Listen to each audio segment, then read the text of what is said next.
Your best life and business, it's not an accident, okay? That's built with intention and a clear blueprint. I'm Ian Wheatley from KGCI Real Estate on Air, and I'm glad you're here. I'm here in the Northeast United States. Stuart Hislop, he's in South Africa, and there are a lot of differences in how transactions are conducted, properties marketed between here and there. And that's a conversation for another time, but it always leaves me very, very grateful for having an MLS, but I digress. The simple things that work there work here.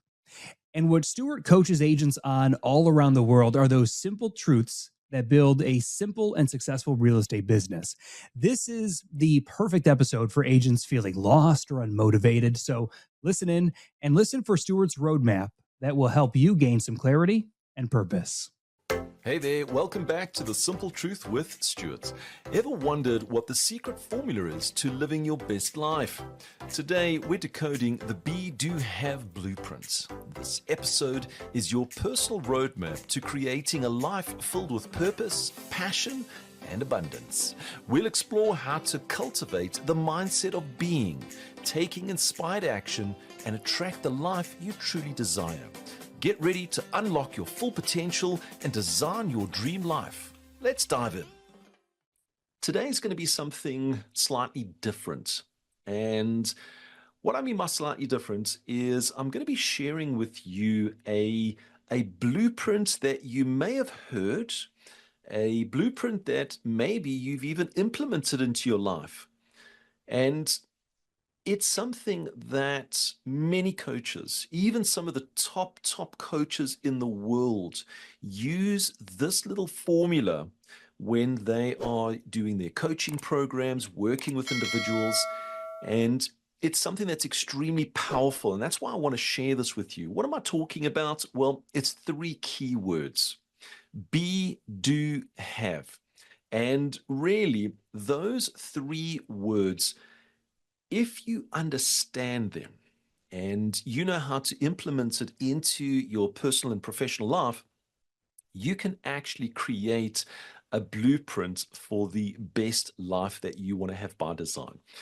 So that's what we're going to be talking about in today's session, is this little model called the Be Do Have model. Now, to give you an understanding of what that is and what that's actually about, the Be Do Have actually falls into your, what I like to call your attitude. And your attitude is something that you can have. You can either have a good attitude or a bad attitude, but that's very, very generic. And how do we change somebody from a bad attitude to a good attitude? Well, as a child, it would have been with a bit of corporal punishment, which is not required now. Why? Because we understand that attitude is a way of life. And once you understand where you are, you can actually make some very positive changes in a positive way. Now, what are the attitudes? Instead of just being good and bad, what are the different attitudes that you have? Well, within this particular coaching model, the Be Do Have, there are actually 3 attitudes that we make reference to. And ultimately, when we understand those particular attitudes and where we fit, then we can actually work the tools to get us to the attitude that we want to have to. So what are those 3 attitudes? Well, the first one is the attitude, what we refer to as the victim. And that is something which unfortunately so many of us fall into. And one thing you must remember with an attitude is the morning you could have one type of attitude, in the afternoon you could have a different type of attitude, because that's how life goes. So it's not something that's stuck with you for eternity. It is something that does change throughout the day. So the very first one is a victim. The second one is what we refer to as the worker. And the last one is the winner. And we all want to be the winner, because ultimately being the winner is the person that really lives their life to the extreme. They just seem to have it all. And when we start working with percentages, there's very few people that actually live in that attitude, being the winner. Now, how do we actually define this? Well, you can actually take a piece of paper and it works on this particular formula. So if you fall into the category of a victim, ultimately what happens is the be do have model, you actually change those words around, and the victim, their phrases is have, do, be.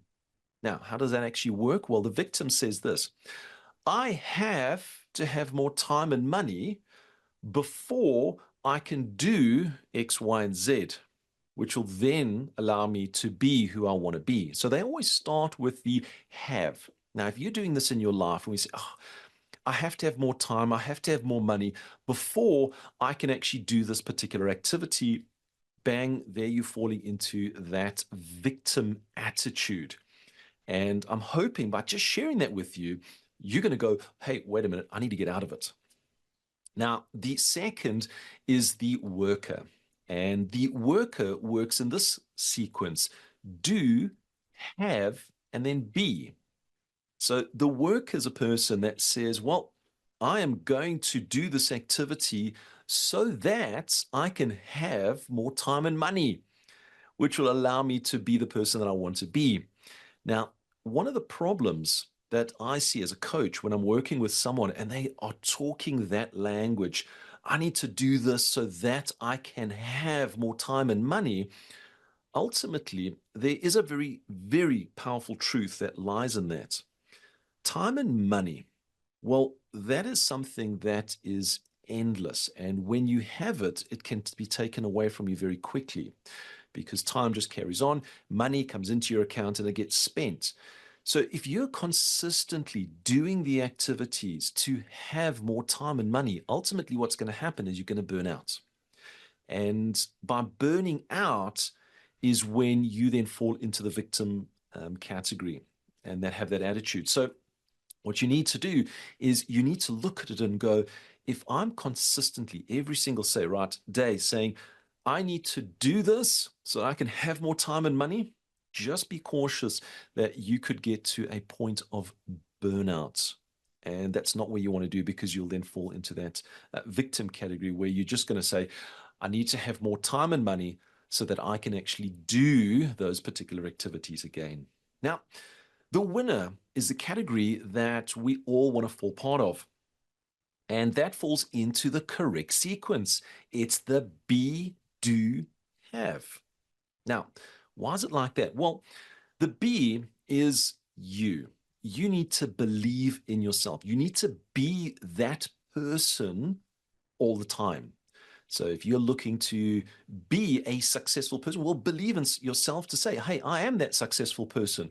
I am the person that's doing that, because as that individual, I will then be able to do those activities. And when I'm doing those activities, the very last part of it is, well, then I'm going to have more time and more money. But it's the key part of being and believing in yourself, because that starts to open up so many more opportunities of growth for you. You won't feel that burnout because you know who you are, and you'll be able to choose the direction of what is the activity that I would like to do so that I can have more time and money. And in fact, when we start looking at winners, they're actually not looking for more time or money. They're actually starting to look for a life by design. And you'll actually hear the conversation is very, very different. So this was just giving you a very high level of the be, do, have, and those three different attitudes. Now, I want to go into each one of these and really dig into it, because it's all very well at a high level. I understand that we've got these three different attitudes, but if I want to now focus on the B category, what do I have to do? Well, the B, it's all about cultivating that inner world. It's cultivating the person that you are. And in order to do that, you need to start identifying your self-worth. And by doing that, you need to make yourself aware of where you are right now. And it's going to start bringing a very strong identity, or not bringing, building a very strong identity. You see, for a lot of my clients, when I ask them the question, who are you? I actually get quite a long pause. And then when the answer comes back to me, it's quite convoluted and quite confusing. I actually, at the end of it, have more questions than clarity. So the B is you've got to know who you are and start to get that self-awareness. The second part of it is making sure that you've got that growth mindset. You always want to learn something new. You want to be able to expand your knowledge and your skills so that your level of mastery can just rise day on day, week on week, and month on month. So it's so important to have that growth mindset, to be learning on an ongoing basis. The next part is really your emotional intelligence. You see, what you want to be able to do is you want to be able to handle and manage your emotions. So too often, we do have bad days. We're humans, by the way. I don't know if any of you are robots, but I can see that you are all humans. And what's so important about humans is anything can actually affect your emotions. It's basically on a roller coaster ride all of the time. And when your emotions are at an extreme high, you need to learn how to manage them, how to bring it down. When your emotions are at an extreme low, being able to manage them and bring them up so that you've got that balance of your emotions. And it's about managing that emotional intelligence of yourself.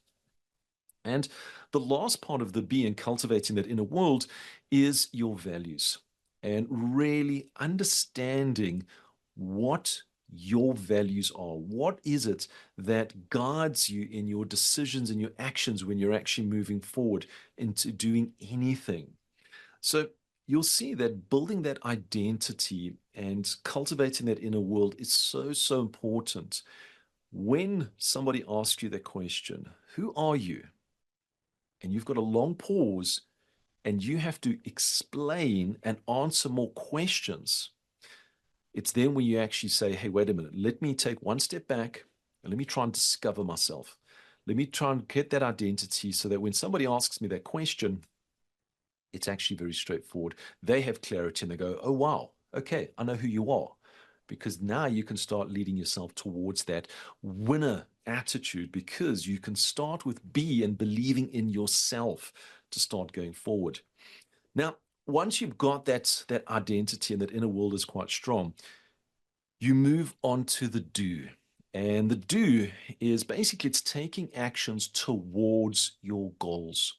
And it is so, so important that the actions that you're taking every single day, they are moving you closer to your goals and not further away. There are certain actions which are referred to as distractions. So they're not really getting you closer to your goal. They're actually moving you in the opposite direction. So how do we actually make sure that the actions that we take are moving us towards our goals? Well, again, clarity comes back into this because you need to make sure that you've got a goal.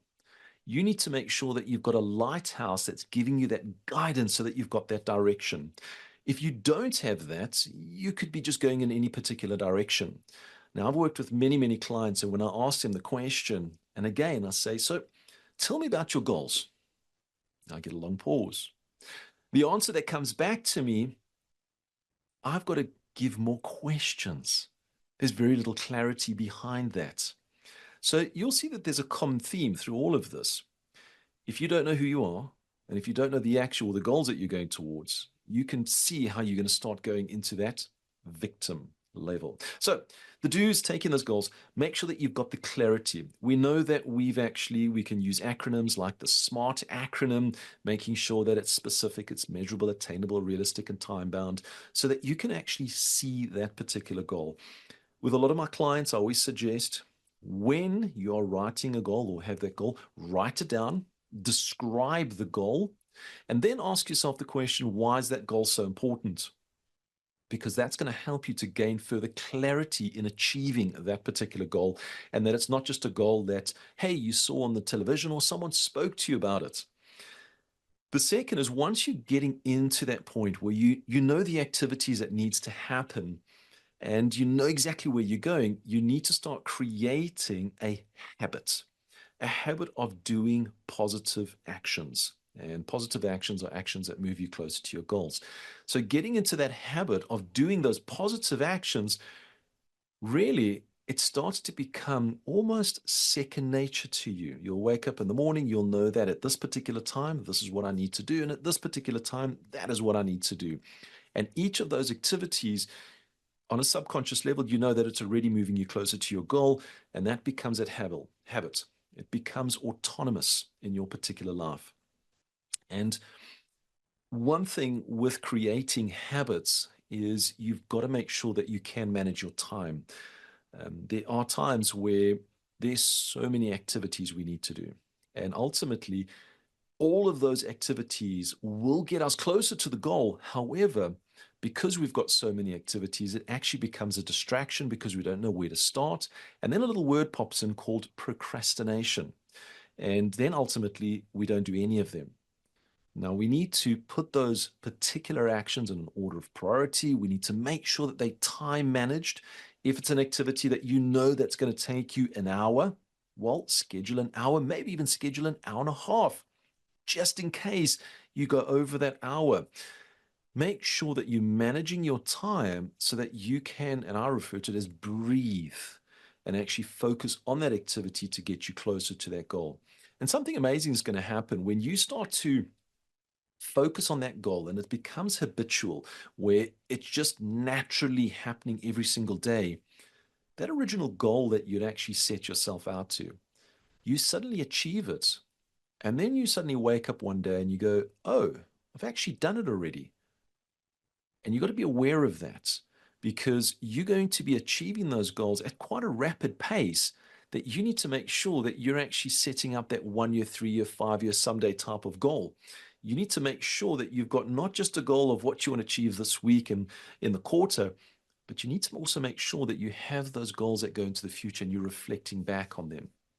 So the do is all about actions, and it's about getting you closer to those goals. Now, have, and this is where in the victim mindset, as well as the worker mindset, the have is about having more time and money. But in the winner mindset, the have is about creating a desired lifestyle. You can see it's very different. Time and money is a given. Everybody needs it. Everybody wants more of it. But the winner doesn't focus on that. They focus on creating that desired lifestyle. And that's the have part of it. Now, what is that desired lifestyle? Well, there's a couple of key pointers here. One is financial freedom. And financial freedom is something that we all want. But what you need to do is you need to understand, what is financial freedom for you? Is it something that you have X amount of money in the bank? Is it something that you've got X amount of assets, stocks, or anything of that nature? And in order to do that, you've got to do planning, you've got to do budgets. So you have to have a very clear understanding of your financial status. The second is your health and wellness.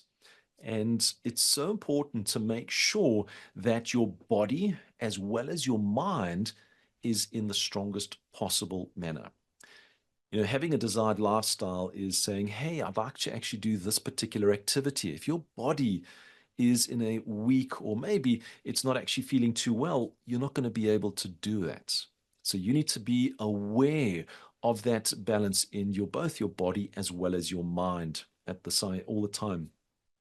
The third one is relationships within that environment, because do you really want to have a desired lifestyle by yourself? Do you want to experience everything alone? What we find is we want to share our lifestyle with the people around us. And that is about having those very strong relationships that you can share that lifestyle, share that experience, because that actually starts to generate more energy within you. And also with it is make sure that you've got an extremely strong supportive network. And the supportive network is, well, hey, I've said to it, you are a human. There are things that happen outside of our control, and that could knock your emotions right down, which can affect your health. without that supportive network to try and help you pick you back up again, you could remain in that state for a long period of time. So making sure that relationships is so, so important. And you'll always find that people that are living that desired lifestyle just seem to have that circle around them of positive energy of individuals. And you want that as well. And then finally, you want to live your life with purpose. You don't want to wake up in the morning and just be in autopilot mode. You want to be doing life with purpose. And that's why when I said to you earlier on, when you're setting your goals, there's a question you ask. Why is this goal so important to me? Why is it so important for me to achieve this goal? That gives you purpose. That's that big why. And really, it starts to help you gain this concept of finding and fulfilling one's purpose in life. When you're actually going forward and you're starting to do things with purpose, it gives you that meaning. And really, that's what you want. So you can see how the have and a winner is very different to the have of the victims and the workers that really are just looking for more time and more money.